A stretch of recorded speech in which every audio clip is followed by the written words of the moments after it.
Ok, bueno, en el video anterior habíamos hablado en un momento dado del video que yo creo que fue crucial, para lo cual sirvió como parámetro la interpretación que yo hice de la manera como se da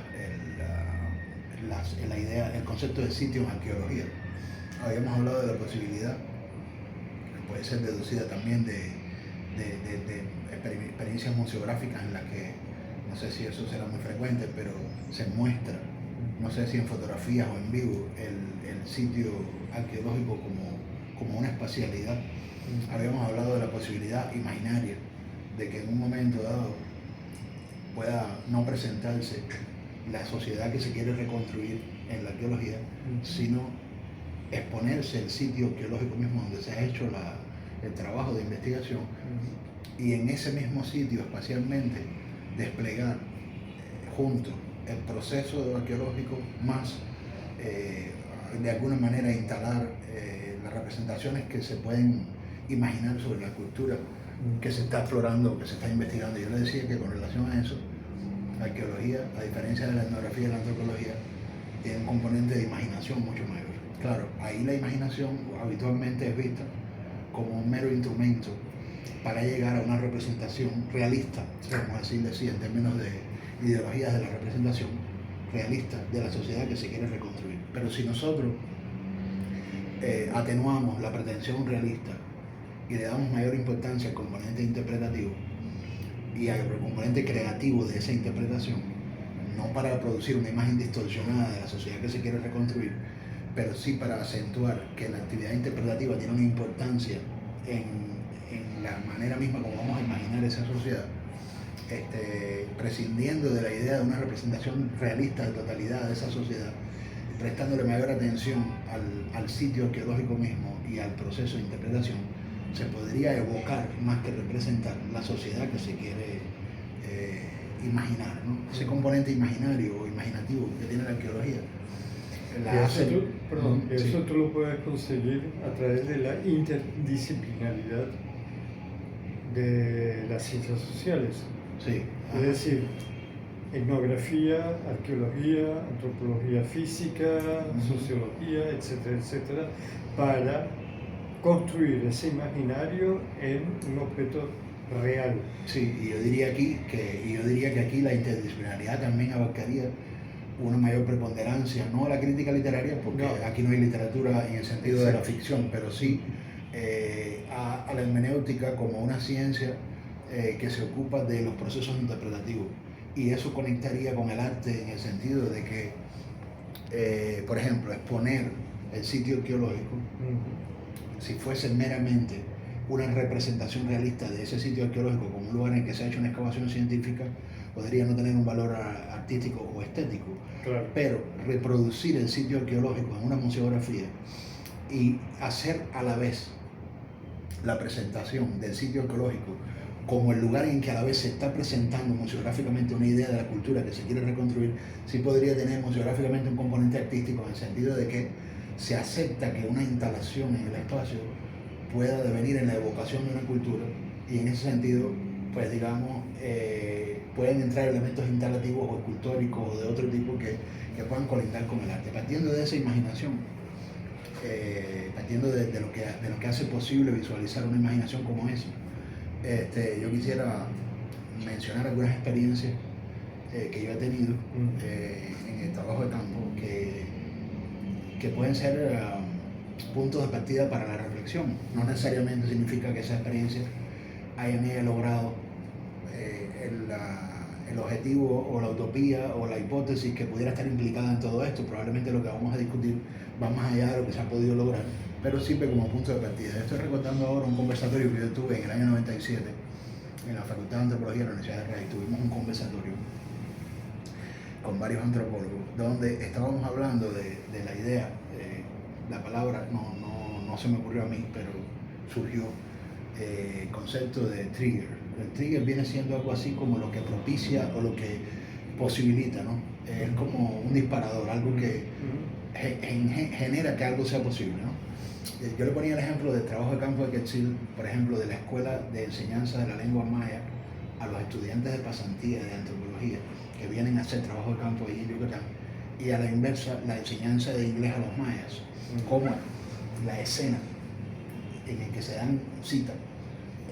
Aquí el antropólogo y el supuesto objeto de estudio se transforma, porque al ser la escena misma de la enseñanza de las lenguas lo que conforma el trabajo de campo, se desdibuja la idea del representante y el representado, y la escena de trabajo de campo se transforma en un proceso de aprendizaje y de diálogo intercultural, donde lo que sería el trigger en este caso podría ser la utilización del material visual que se utiliza para la enseñanza de las lenguas, transformado en medios expositivos que suscitan diálogo entre los aprendices de esas lenguas. Es decir, por ejemplo, se hace por una exposición del mapa del pueblo maya, se presenta una exposición en la que se expone el mapa, pero de una manera en la que se pone el nombre de los lugares, y entonces en inglés, ¿no? Porque entonces los aprendices mayas identifican los lugares y eso los ayuda a entender mejor cómo la lengua inglesa, ¿no? Entonces, lo que tenemos visualmente es una escena en la que se ha hecho una exposición de los mapas del pueblo y en la que estas dos exponentes de dos lenguas diferentes están usando el medio expositivo, que se vuelve un trigger para propiciar un tipo de diálogo que de otra manera no se tendría si el antropólogo solamente tuviese que ir a esa comunidad a hacer preguntas sobre su historia. Es decir, exponer los mapas de la comunidad como una muestra artística, en este caso de los mapas, propicia una forma de interacción que de otra manera no se habría conseguido. Bueno, un poco en esa línea de transformar las escenas de trabajo de campo en escenas interactivas, donde entran elementos visuales, participan, no meramente la antropología visual vista en el sentido de la manera como vemos imágenes visuales de la cultura, sino de activar una manera de que entre lo visual en el trabajo de campo que propicia dinámicas de interacción que de otra manera no se obtendría. Es lo que podríamos llamar el trigger en el trabajo de campo. Yo tuve una experiencia, sí. Según tengo entendido, el trigger es como una herramienta de intercambio, ya sea a cualquier nivel, de conocimiento para poder comunicar una experiencia del cotidiano. También. ¿No? O sea, el mapa, entonces aquí vendríamos y tomamos la parte imaginaria, sería mapa, pero ¿qué vamos a recolectar? ¿Qué información vamos a recolectar en el mapa? Ya sea intercambio de mercancías, distribución, rutas migratorias, etcétera, etcétera.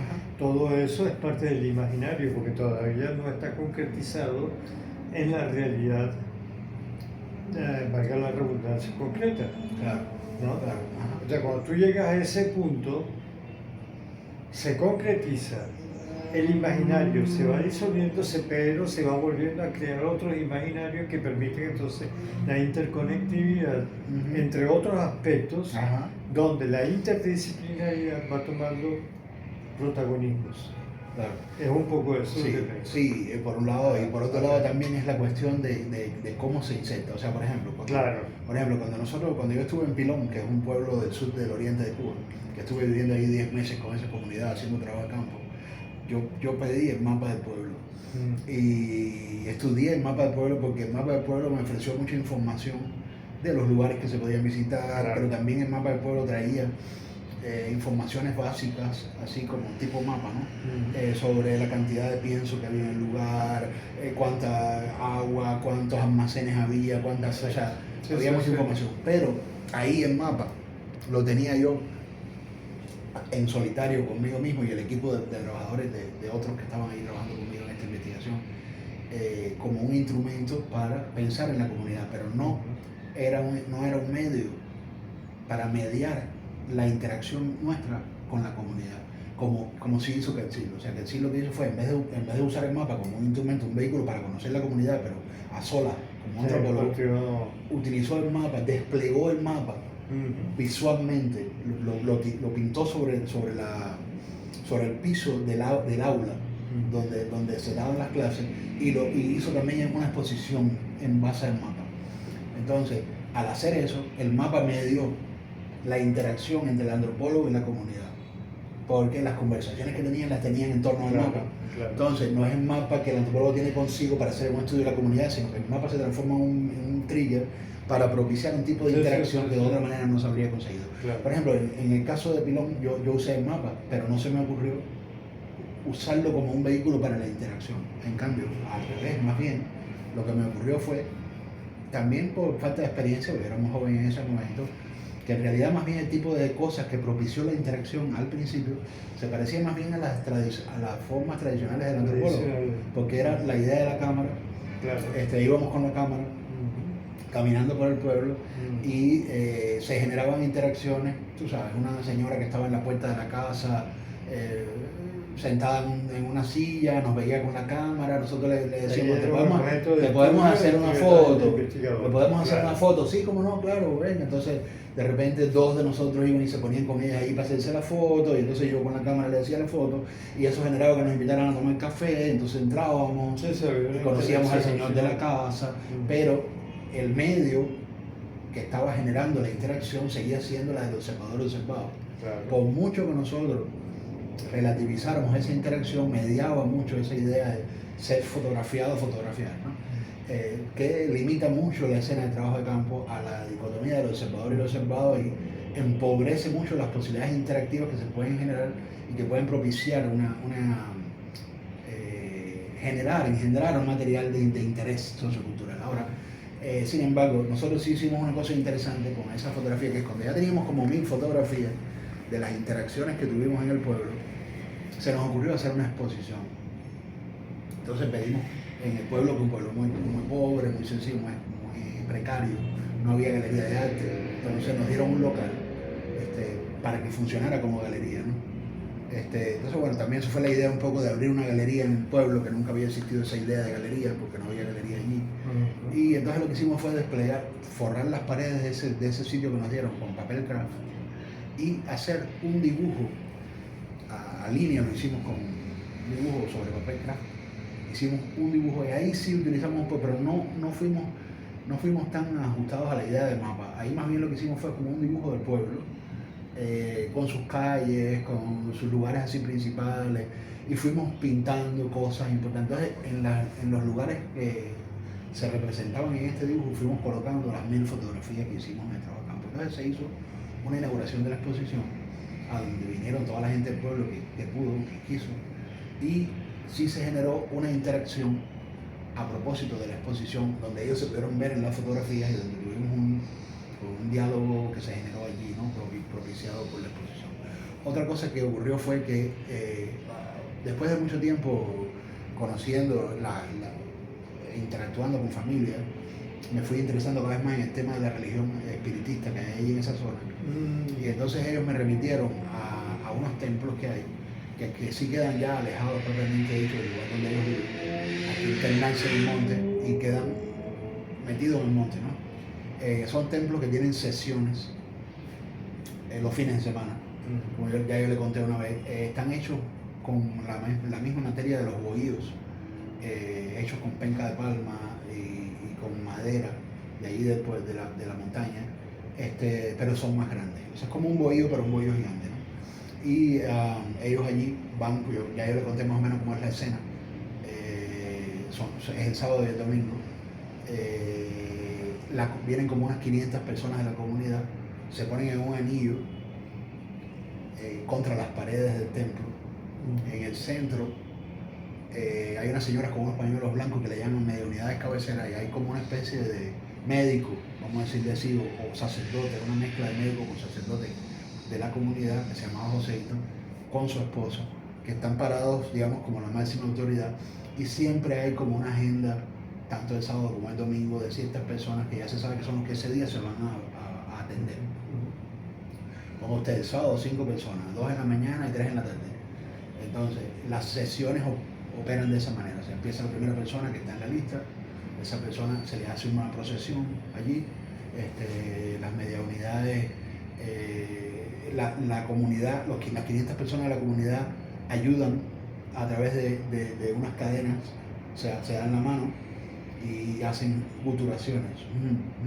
Y entonces, en la medida que van haciendo esas guturaciones, las mediunidades cabeceras van entrando en un trance relacionado con la persona que se está consultando y en un momento dado alguna de ellas es poseída por un espíritu a través de que le permite empezar a hablarle al paciente.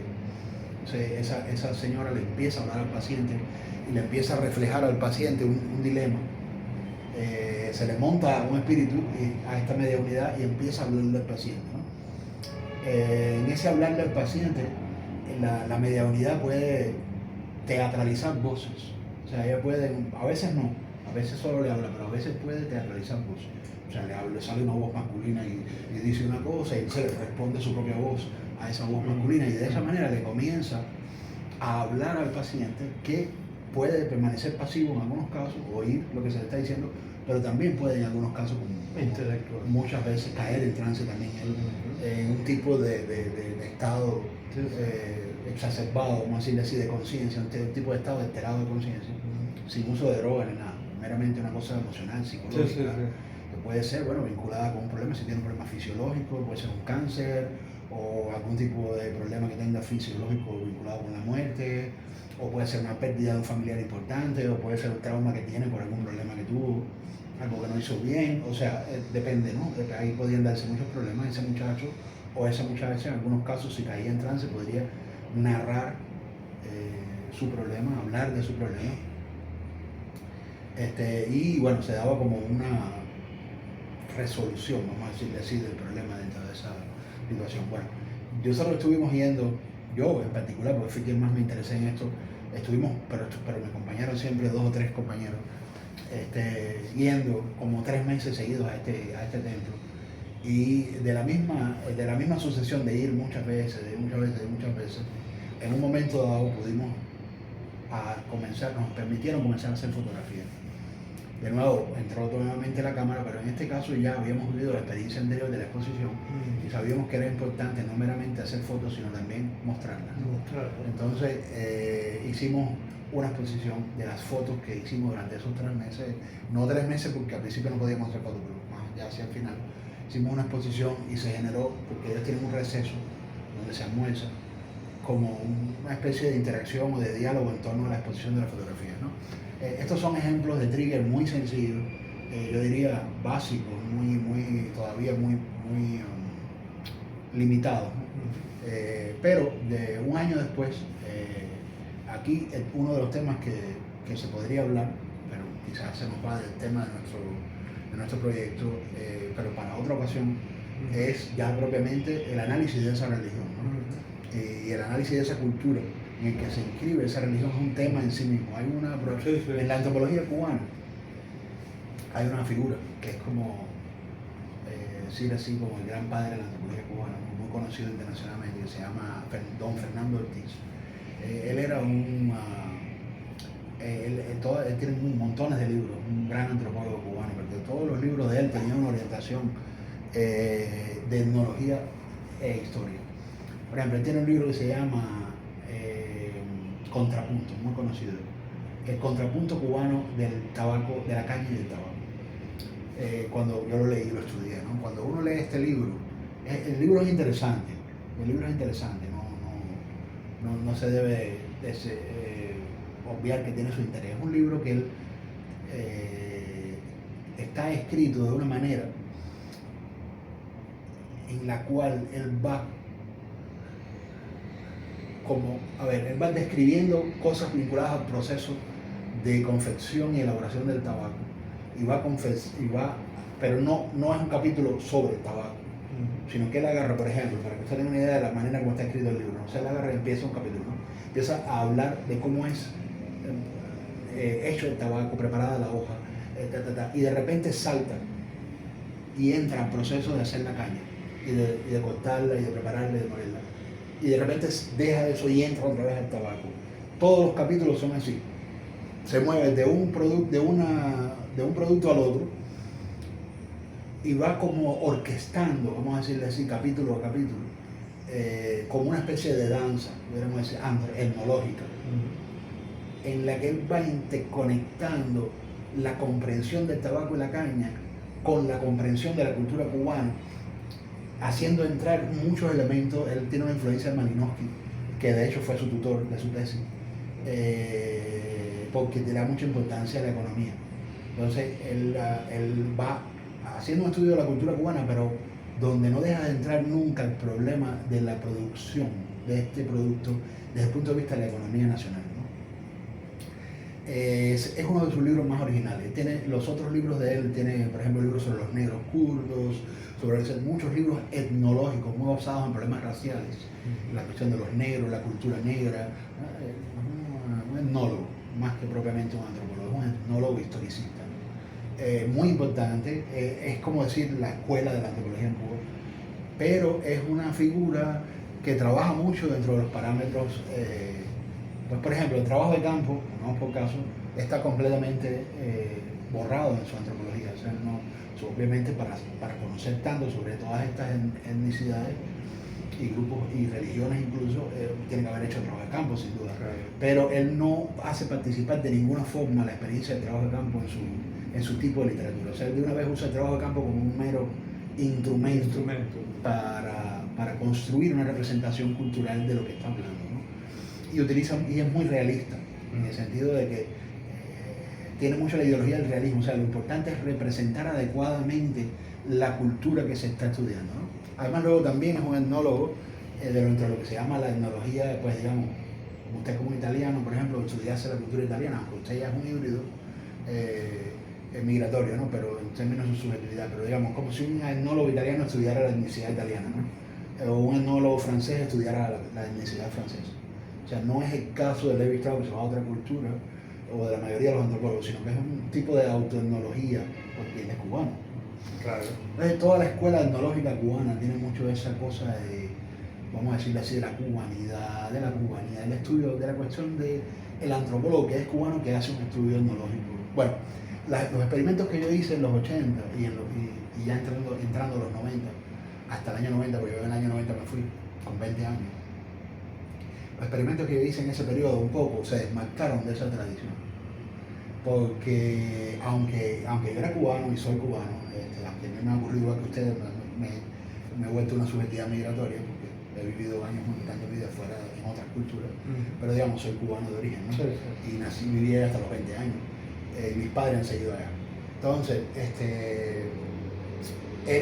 tenía ese componente también del cubano que habla de cosas cubanas, ¿no? Pero la manera como yo lo hacía desdibujó esa ingenuidad, vamos a decirlo así, y le dio más importancia no a la alteridad, pero al proceso de investigación como un proceso en el que tú no tienes todas las cartas en la mano, ¿no? O sea, por ejemplo, en el caso de Pilón, el contraste era mayor porque era el capitalino metropolitano, cosmopolita, que se trasladaba dentro de su propia nación y de su propia etnicidad, pero se trasladaba a pueblos rurales, campesinos, que viven en medio del monte. Había un alto contraste allí. Estaba esa cosa del provinciano frente al habanero que viene de un mundo cosmopolita informado, ¿no? O sea, estaba esa dicotomía, ¿no? de la observación, del observado, el observador y el observado, aunque más atenuada que entre un antropólogo francés y un aborigen sudamericano, ¿no? Más atenuada porque hay la misma lengua, pero estaba... No creas, pero sí... Más o menos, exacto, sí, era bastante fuerte también el contraste. Cuando terminas, quería después mencionarte algo sobre lo imaginario. Ajá. Y cómo ese imaginario puede llegar hasta confundir un poco lo que puede ser en un momento dado el estudio real y concreto de un sitio arqueológico, por ejemplo. Okay. Ayer, bueno, en estos días vi un documental que me pareció muy interesante, que tenía que ver con el periodo mesolítico en la Turquía central. Eran mega estructuras como la que podíamos ver en Inglaterra, Stone Age, o en otros lados del mundo. Y lo descubre un alemán, que creo que se llama Gunther Schmidt, algo así, que tiene una visión diferente a los trabajos que se habían realizado antes.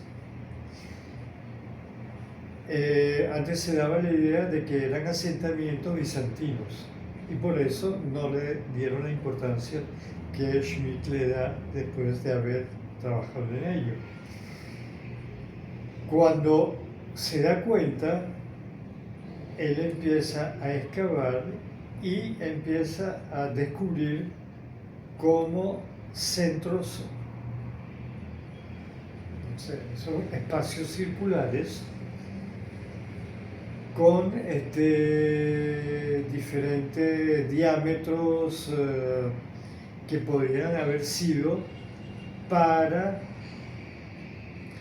el paso de contemplación del grupo migratorio hacia la Europa occidental.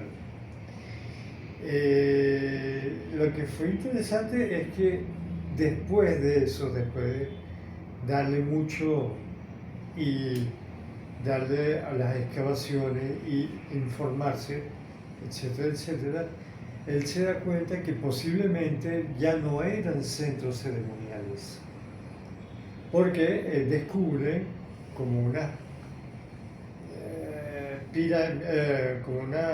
unos bloques, con unas piedras montadas como en Stone Age, pero mucho más sofisticadas, pulidas, etcétera, etcétera, que él llega a imaginarse que eran los pilares de un techo de una vivienda. Dentro de esa está toda la ubicación de los diferentes espacios utilizados en una vivienda. Pero la duda era que si eran centros ceremonial. No, definidos, no definidos, temporales o de paso.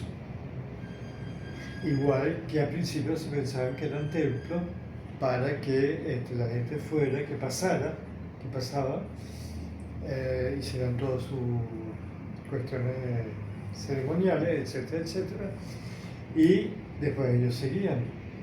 Acá no, acá era como asentamientos que se quedaban como un cierto tiempo, e igual cuando tú vas, te compras un apartamento, ese apartamento no lo compras de por vida. Puede ser que te quedes de por vida, como puede ser que tú dices, coño, claro, gano más plata, voy a comprarme algo mejor, o sea, vuelves a migrar a otro espacio con otras características, etcétera, etcétera, pero en el fondo está concreto lo que es la funcionalidad. Acá no. Acá lo imaginario queda como suspendido en la nube, que todavía hoy día no se ha determinado muy bien a qué se debió la utilización de estos espacios. Y son varios círculos que posteriormente se convierten en rectángulos, ¿no? Y la talla de la piedra también va cambiando, pero va teniendo la misma función. Entonces llega y dices, ¿será o no será? ¿Vendrán nuevos elementos que te permitan realmente darle una concretización mucho más real a ese yacimiento? Porque pasa de un periodo que es del mesolítico medio al neolítico, ¿no? Entonces se empieza a ver también que es retomado para el estudio la utilización de herramientas como puntas de flecha, raedera, etcétera, etcétera, con sus diferentes espacios muy definidos. Ahí sí no hay duda. ¿Ya? Pero la duda viene, eran talleres para abastecerse de materia prima y manufacturar herramientas y seguir el camino, o se quedaban en el sitio, dormían, comían, etcétera, etcétera. O sea, ahí está otra vez, por eso es interesante lo que es la confrontación entre lo que es realidad y la imaginación del antropólogo o del científico social, ¿no? Sí. Igual eso pasa también con las religiones. Claro. Claro, la religión es mucho más concreto porque tú tienes toda una historia oral que te va a permitir construir más fielmente los procesos. Claro. Mientras que arqueológicamente el material te lo da, Claro. pero contrastando con otros elementos del ambiente circundante, te viene como, será o no será. Y eso es típico, por ejemplo, en paleontología. Todavía en el siglo XXI tenemos la gran pregunta: ¿somos descendientes de los homínidos? ¿El neandertal es descendiente del cromañón y así en la escala evolutiva? Todavía no se sabe, pero estamos, ¿cómo te diría? Es una especulación científica, si quieres verlo en ese sentido, para llegar a poder explicar por qué somos sapiens sapiens, en la escala, como la última parte evolutiva. Pero ahora, hoy día, toda esa, como tú dijiste en un momento dado, toda esa antropología tradicional se va cayendo por la ciencia. La biogenética está tumbando muchas teorías que ya no son lo que veníamos reforzando, sino que son completamente falsas. Porque hay muchos casos, por ejemplo, el estudio genético, cómo se mezcla un vasco con un gallego, por ejemplo, o cómo se mezcla un africano con un caucásico y un indígena. Va creando nuevas razas. Pero tú vas tomando otra vez, volviendo a los mapas, y vas haciendo las distribuciones de las áreas, y tú dices, bueno, esto viene de este punto, este viene de este punto y este viene de este punto. Sí, pero ahí hay una cosa que le quiero decir, disculpe, hay algo que le quiero decir con relación a eso, con relación a la cuestión de la aplicación de las ciencias naturales en las ciencias culturales y sociales. Entiendo lo que me dice, pero hay un tema que toca Clifford Geertz precisamente en su libro El antropólogo como autor, que él le llama el crimen de las ciencias naturales. Yo creo que en algún momento yo le comenté sobre eso. Pero déjame explicarle cuál es la suspicacia. Déjame explicarle cuál es la suspicacia del enfoque hermenéutico, interpretativo de la cultura respecto al enfoque científico natural de la antropología y de las ciencias sociales. Obviamente, esta es una suspicacia que ocurre y que surge en la antropología cultural y en la antropología interpretativa. Es decir, es una inclinación de la antropología que está enfocada más en el estudio del lenguaje y en el estudio de lo simbólico y en el estudio de la cultura que propiamente, sí. En las cuestiones biológicas, ¿no? Y es por ese motivo que es desde aquí que surge esta crítica, ¿no? Obviamente porque hay especialidades de la antropología que de por sí ellas mismas tienen más que ver directamente con los problemas fisiológicos, biológicos, ¿no? Es decir, no es por gusto que surge desde esta rama, desde este lado de la antropología, esta crítica, pero aunque surge desde aquí no es para nada desdeñable, porque aunque sobre todo es una crítica que sirve para los objetivos de esta antropología y que probablemente no se podría aplicar de la misma manera a otra antropología más de carácter más físico, racial, no está de más nunca. Las conclusiones a las que se arriba podrían ser también de utilidad para esas otras ciencias, ¿no? Porque acá de lo que se habla, y yo estoy de acuerdo con él, es de un crimen de las ciencias naturales. Es decir, de cómo la ideología de las ciencias naturales transportada a la antropología ha generado una producción de representaciones del hombre que lo trata como un espécimen. Cuando usted, ya va, escuche un segundo. Sí. Usted no puede separar la representación que usted hace de un rostro de un indio en el cual se ven rasgos negroides y en el cual se ven ciertos rasgos caucásicos. Usted no puede separar esa representación que usted quiere hacer puramente fisionómica, puramente biológica, de lo que pasa ahí con lo racial y con los rasgos y con lo óseo, del hecho de que lo que usted está estudiando es un fenómeno cultural. Si usted trata a ese individuo como un espécimen, es decir, en este caso como si fuera una rata, o como si fuera una modalidad de tortuga, o como si fuera una modalidad de felino, como si usted estuviera haciendo un estudio zoológico, usted no puede obviar que usted está generando una representación cultural. Ahora, fíjese, esto no significa que de nuevo, no quiero traer al primer plano el conflicto entre ciencias naturales y ciencias culturales, porque no es justo con las ramas y las especialidades de la antropología que de por sí tienen una orientación biológica y tienen que lidiar con ese problema. Eso es inevitable. O sea, las ramas de la antropología que se estudian, se ocupan de la relación entre los problemas genológicos y los problemas raciales, tienen que lidiar con los problemas biológicos inevitablemente. Pero la sobreautorización de las ciencias biológicas sobre las ciencias culturales genera en las ciencias de la cultura estereotipos representacionales, en los modos de comprensión cultural que se desentienden de problemas que no pueden ser vistos desde la perspectiva de la aplicación de las ciencias naturales. Entonces, ¿por qué entra aquí el problema hermenéutico, el problema interpretativo? ¿Para qué yo voy a conocerte a ti? ¿Para qué yo voy a conocerte a ti? Porque yo tengo una idea, y yo me voy a hacer una idea del hombre, de lo que verdaderamente es el hombre, a través de lo que yo pueda concluir de cómo le cae a usted el rayo del sol y la manera como se proyectan las sombras por el tipo de fisionomía que usted tiene.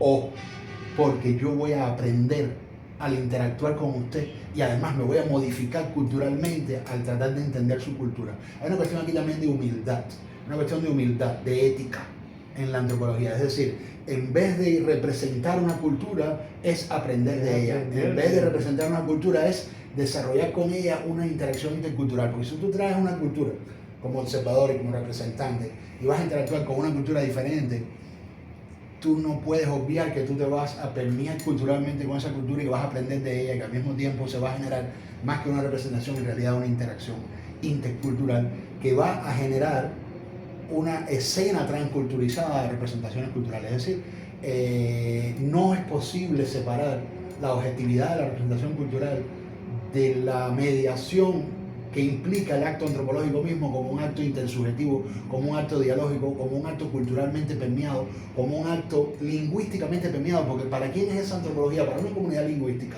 ¿En qué lengua? ¿En una lengua determinada o en varias lenguas? Si esa antropología la va a leer una audiencia que habla la lengua de suya, por caso que tuviéramos lenguas diferentes, y lo va a leer una audiencia que habla la lengua mía, es todo eso.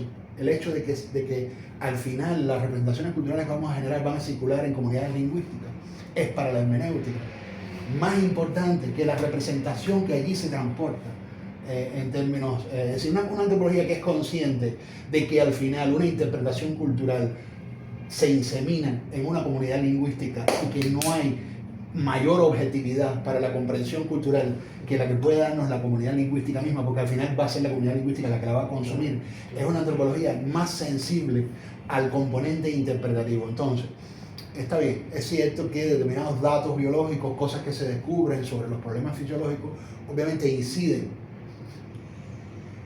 pero sobre todo desmontan a las antropologías que se basaron ingenuamente en los desarrollos anteriores que esas mismas ciencias naturales habían tenido.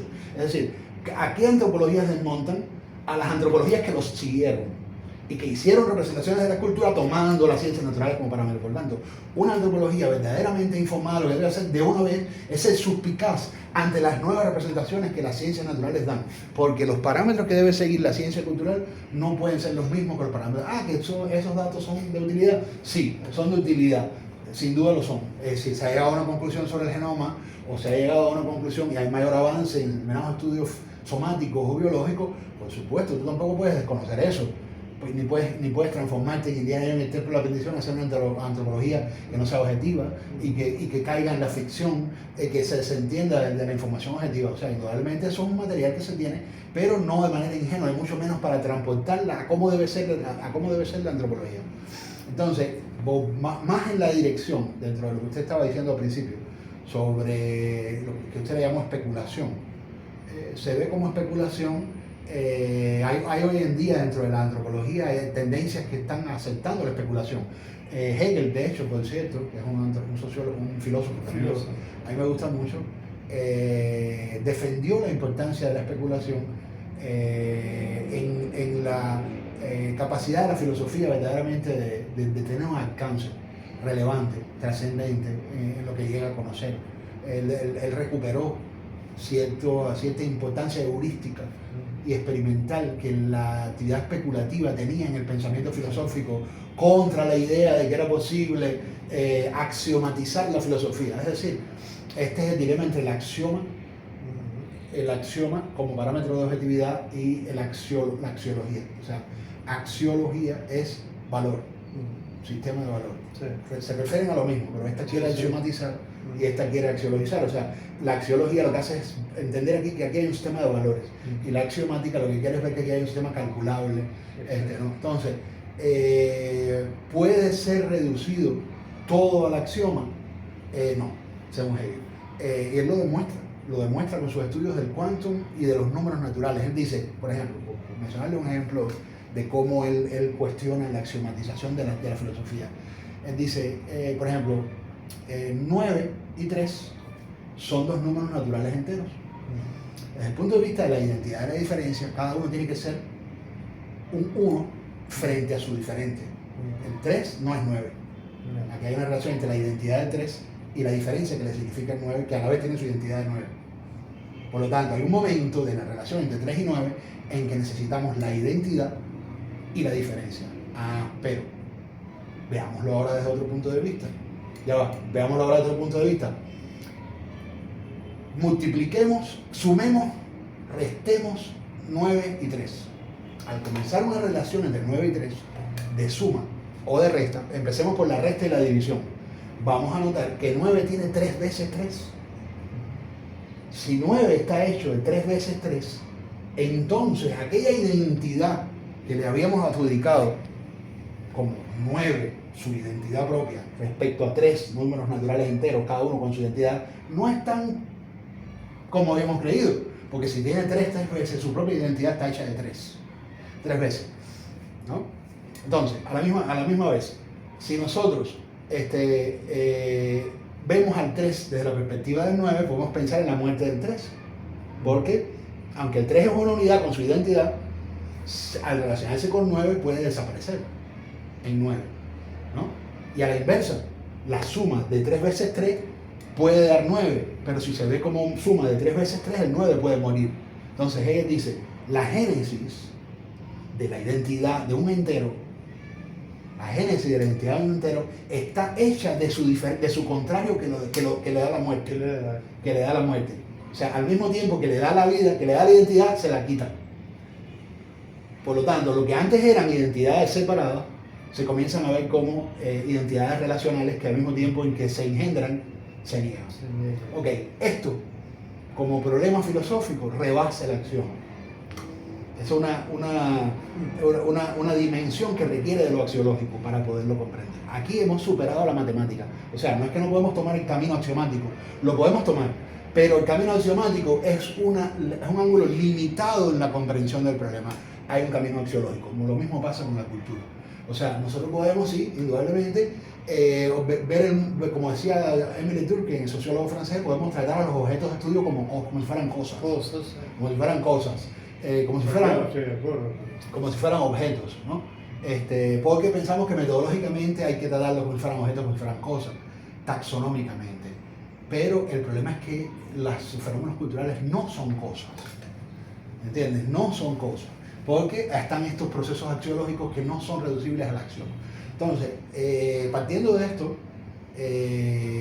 hay un crimen de las ciencias naturales que no es cometido por las ciencias naturales mismas, es cometido por la antropología, que ha tomado las ciencias naturales como paradigma para ofrecer representaciones culturales donde el hombre trata al hombre como si fuera un espécimen.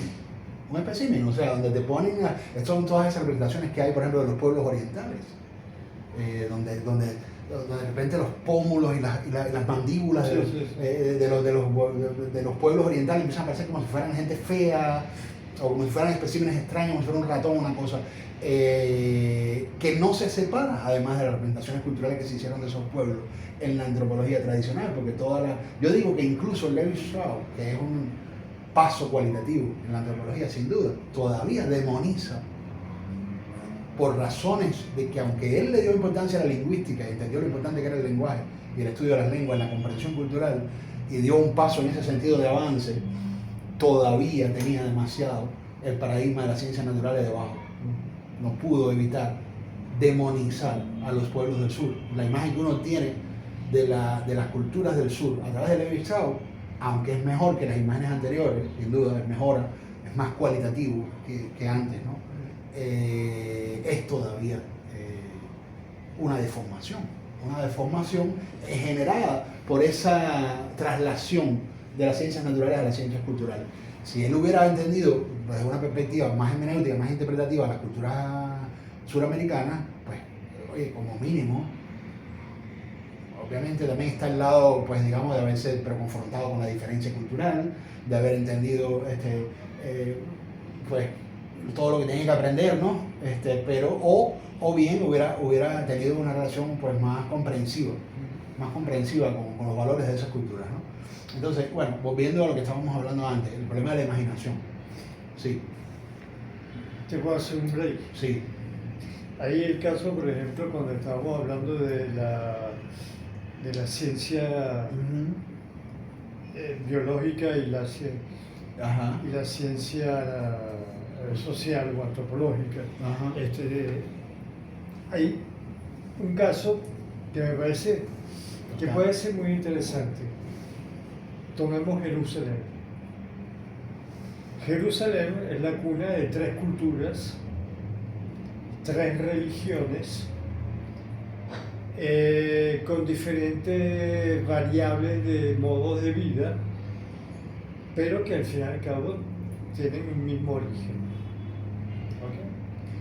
Ahora, ¿cómo diferencias tú, por ejemplo, culturalmente un egipcio de un israelita, o un iraní de un israelita, o de un árabe? O sea, todos tienen sus diferencias culturales. Ahora, sacamos esta generalidad y nos concentramos en lo que es el mundo judío. El mundo judío, biológicamente,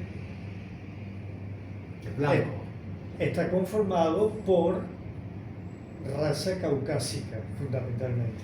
Ahí en el medio de bueno, quizá biológicamente no sé de dónde viene, para decirte la verdad. Pero son mayormente blancos. Pero son mayormente blancos. ¿Y cómo se dieron allí en ese lugar donde la mayoría son árabes? Por las migraciones. Por las migraciones. Sí. Ahora, ¿cómo tú puedes diferenciar un judío norteamericano de un judío ruso? Tú lo puedes identificar culturalmente.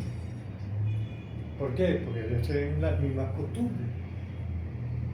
Ellos hacen Shabbat, tienen las fiestas, no me acuerdo los nombres ahora.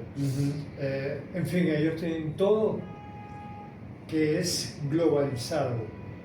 Y según la fecha, todo el mundo judío festeja. Pero biológicamente un judío ruso puede tener cierta descendencia dentro de la cadena ADN caucásica, y un judío africano de color negro también puede tener dentro de su cadena ADN el gen que conforma la cuestión judía. Entonces, ¿hasta qué punto los dos son importantes?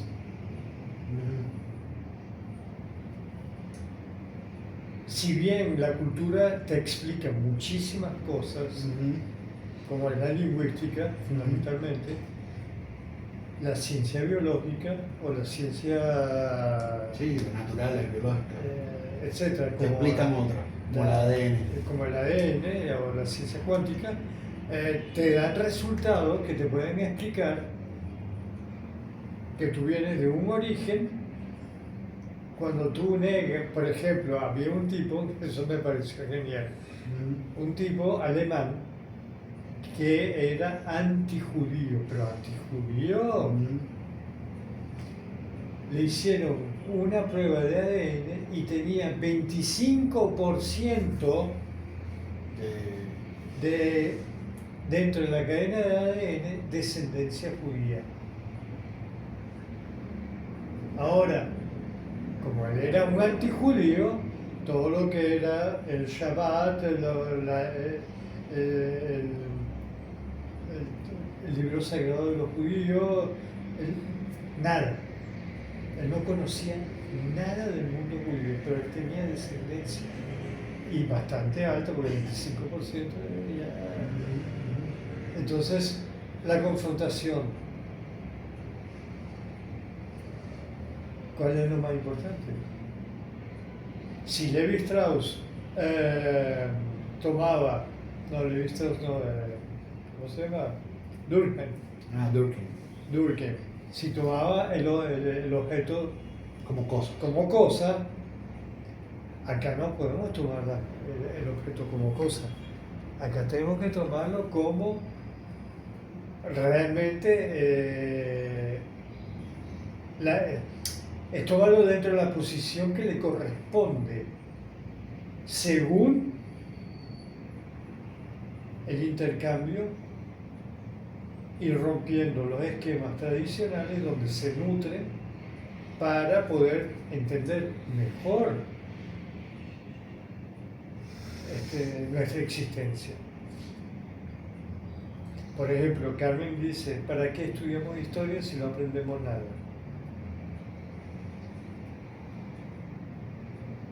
Ahí hay una ruptura, entonces decimos, bueno, ok, tomamos la historia porque la historia nos menciona una pila de cosas, pero no lo aplicamos culturalmente. ¿Por qué hubo el choque entre la presidenta de México y la presidenta de la Comunidad Madrileña? Porque la Ayuso dijo que Hernán Cortés, gracias a Hernán Cortés, México se occidentalizó. Entonces ahí tenemos la visión europocéntrica que todavía sigue y fuerte como un imperio, como fue el Imperio Español, contra un imperio que se decía que civilizatoriamente era inferior, el cual no tiene nada que ver, porque si tomamos todos los avances tecnológicos, todos los conocimientos que tenían los mayas y los aztecas, arquitectónicamente eran mucho más.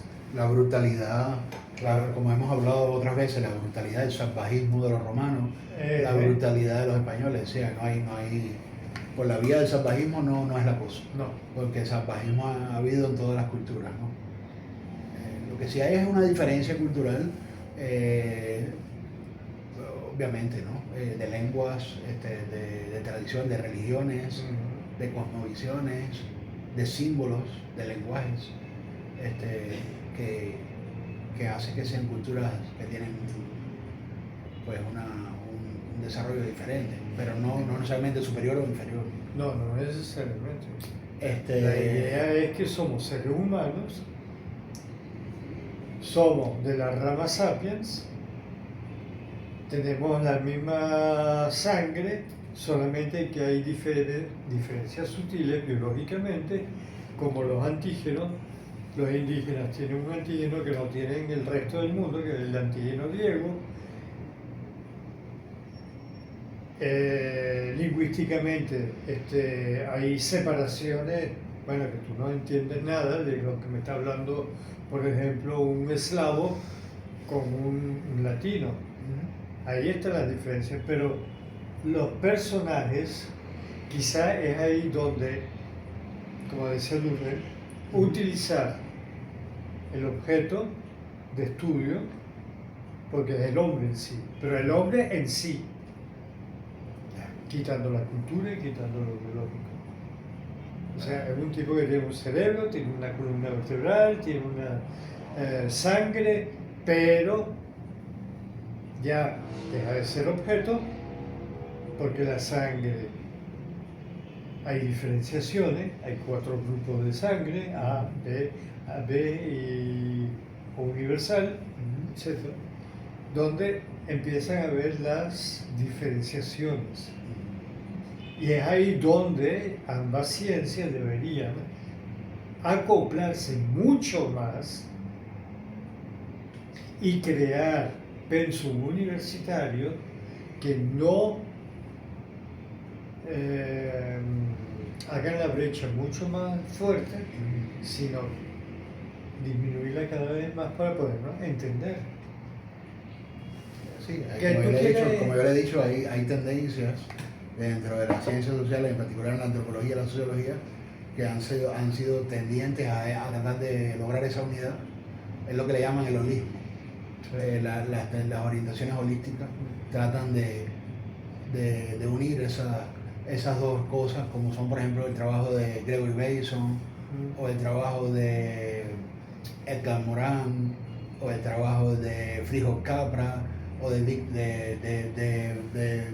Varela, y otros. Son lo que llamamos hoy la ciencia de la complejidad, la epistemología de la complejidad y las ciencias holísticas. Lo que buscan es precisamente conciliar esas dos tradiciones. Yo he tenido colegas que tienen esa orientación y me he podido llevar bien con ellos y trabajar con ellos. El mismo Miguel Posani viene de esa línea y siempre ha tratado de mantener las dos cosas juntas. Y yo he podido trabajar con ellos muy bien, con pluralismo y con aceptación de las diferencias. Yo vengo de una escuela relativista que promulga la separación. Mi formación, ¿no? Entonces, es como cuando hemos hablado del marxismo. Claro. Usted, por ejemplo, la escuela suya tiene una formación marxista, sí. Indudablemente, que se ve en su arqueología y se ve en la arqueología de sus profesores. Pero bueno, eso no significa que usted sea propiamente un marxista, ¿no? Estrictamente. Y lo mismo pasa a mí. O sea, he podido trabajar con personas con esa inclinación, sin tener dicotomías, he podido colaborar, pero yo no vengo de esa orientación. Yo vengo de una formación relativista cultural que de alguna manera lo que hace es tratar justamente de quitarse de encima las ciencias naturales, de quitárselas de arriba. Claro, porque los objetos de estudio, en el tipo de cosas que yo investigo, que yo estudio, que escribo y en los libros míos, en las cosas mías, no contempla, digamos, esa dimensión de lo humano, ¿no? Como el centro de atención es lo simbólico, la producción de cultura material, la producción de cultura visual, las artes, el lenguaje, la manera como el hombre simboliza, y la comprensión de la cultura a través de los sentidos y los significados. Es decir, en la orientación mía lo más importante es cómo se crean los significados, cómo se crean los significados culturales, cómo se crean los sentidos culturales, cómo el hombre en cultura genera interpretaciones del mundo, por qué lee de esa manera la realidad, ¿Por qué se representa de esa manera las cosas? Como por ejemplo el hombre cotidiano tipifica el mundo. ¿Por qué lo tipifica como lo tipifica? ¿Por qué? ¿Cómo se conforma la experiencia? ¿Cómo se conforma la experiencia? Son los problemas míos, ¿no? ¿Cómo se conforma la experiencia? ¿Por qué la experiencia es una forma de conocimiento y una forma de aprendizaje? ¿Cómo el hombre común, que no tiene una formación en filosofía o que no tiene una formación en ciencias sociales, ¿Cuál es la finalidad? comprender cómo el hombre simboliza la experiencia? Comprender cómo el hombre simboliza la experiencia, o sea, solamente con conocer el conocimiento, por ejemplo, como yo le he hablado otras veces, ¿no? Como un hombre ordinario, entre comillas, algunos le llaman lego, Sí. o de sentido común. Bueno, vamos a suponer un hombre que no tiene una formación en ciencias sociales, ni en filosofía, ni en nada. Una persona común, un mecánico de un carro, un carpintero, un plomero, que vino ayer aquí a arreglar el baño. ¿Cómo ese hombre común comprende el mundo y lo explica? O sea, ¿por qué él tiene un sentido común que lo orienta entre los demás? ¿Cómo se da en sus formas de conocer la relación entre lo que ya ha tipificado de un cierto modo, dentro de lo cual hay modo de significar la experiencia? Es decir, como yo le he dicho otras veces, ¿no? Poniendo ejemplos muy básicos. Sí. La escalera, siempre pongo ese ejemplo, la escalera tiene una sonoridad para el que está dentro de su casa. Por ejemplo, usted tiene un sentido, estando dentro de su apartamento ahí en la Negrín, de los sonidos externos al apartamento. Tiene un sentido. Usted sabe, a veces usted siente un tobo, ya sabe que es la vecina tal que está buscando agua. O usted siente cosas y ya sabe que quizás son unos trabajadores que están Claro, esos son patrones trabajando en el piso de arriba. ¿No? Y por lo tanto, al tener ya tipificados los sonidos exteriores de su escalera, de su apartamento, usted ha conformado un acervo que le permite orientarse en el mundo que lo rodea. Es decir, que le permite saber qué cosas pueden ser y qué cosas no deberían ser. Qué cosas son posibles, qué cosas son probables y qué cosas son imposibles. Y reaccionar, por lo tanto, frente a lo común, a lo ordinario, a lo habitual, a lo ritual, a lo repetitivo, tanto como a la sorpresa y a lo inesperado.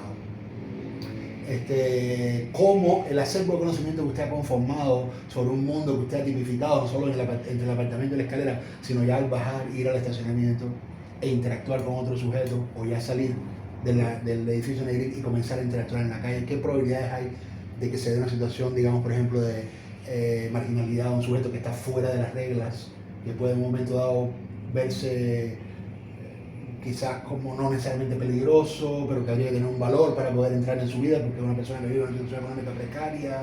¿Cómo usted tiene codificada, esto es semiología, cómo usted tiene codificado el barrio?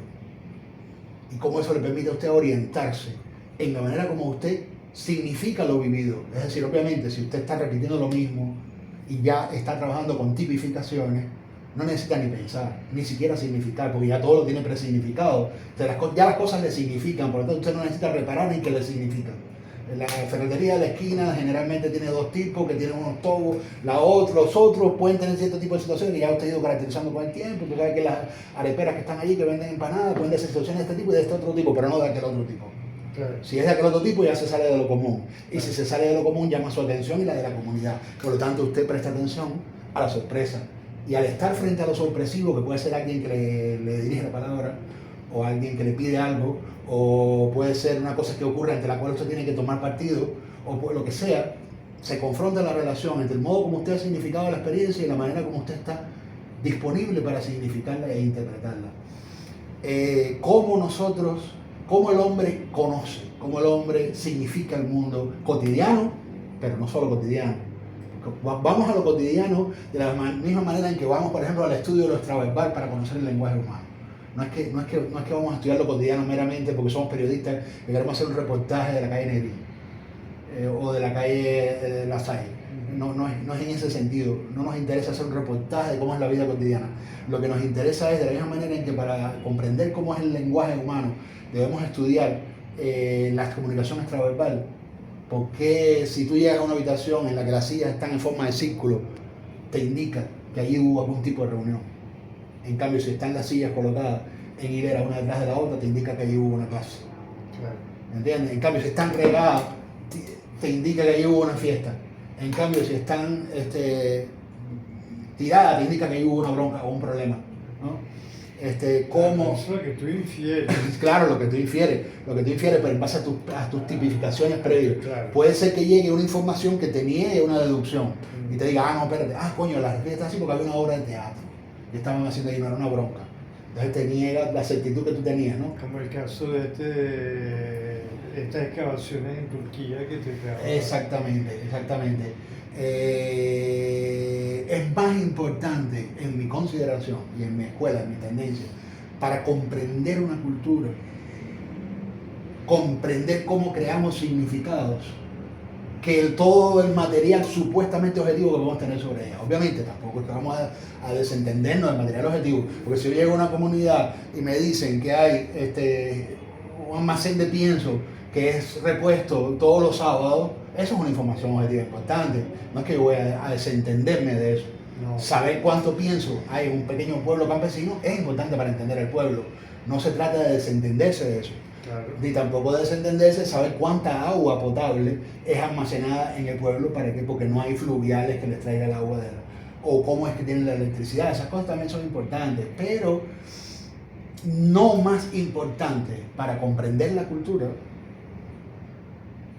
que cómo creamos los significados y cómo le damos sentido a la experiencia, incluido el modo como nosotros, como investigadores sociales y como críticos, antropólogos y pensadores, estamos también produciendo sentidos y significados, porque no en el sentido de la física cuántica, de negar la objetividad, porque la perspectiva, no, tampoco en el sentido de decir que la objetividad no existe, no es un extremismo subjetivista,